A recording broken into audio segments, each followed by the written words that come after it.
আমাদের হাট বাজারের অবস্থা গত 3 দিন কিন্তু বিদ্যুৎ নেই, আর পাশাপাশি কিন্তু বলা যায় নেটওয়ার্ক নেই। সবকিছু মিলিয়ে রামগড়ের যে জনজীবন অসম্ভব দুর্ভোগের মধ্যে আছে বলা যায়। আমাদের প্রতি বছরে কিন্তু এই সময়গুলো পার করতে হয়। আর এর পাশাপাশি কিন্তু আজকে আমাদের রামগড়ের যে হাট বাজার দেখাচ্ছি, এটি হচ্ছে হাট বাজারের চিত্র। আজকে রবিবার অনেক বড় হাট বাজার হয়ে থাকে, কিন্তু আজকে পাহাড় থেকে শাকসবজি অনেক কম, আপনারা হয়তো দেখছেন, কারণ আমাদের বাজার প্রায় ব্রিজটা পার হয়ে আর অনেক দূরে চলে যায়। আজকে কিন্তু মানুষের সংখ্যা একবারেই কম। কি অবস্থা ভাই? কত শশা কত করি?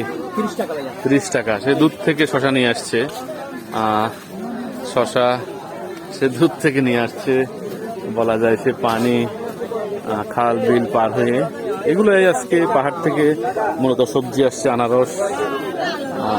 বৃষ্টি হচ্ছে, চলে যেতে হবে। এখানে ক্রেতা বিক্রেতা সবারই কিন্তু সংখ্যা অনেকটাই কম, কিন্তু চলে যাব, বৃষ্টি হচ্ছে। যাই হোক বন্ধুরা, এটি ছিল আমাদের রামগড়ের রবিবারের হাটবাজারের অবস্থা। মেঘাচ্ছন্ন বৃষ্টি আসছে, আর যেহেতু টানা 3 দিন বৃষ্টি চলছে, এই নদীর পানি কিন্তু বাড়ছে। আর পাশাপাশি বলা যায় বাজারে মানুষের সংখ্যা অনেকটাই কম। সবাই ভালো থাকুন, সুস্থ থাকুন, সাবধানে থাকুন।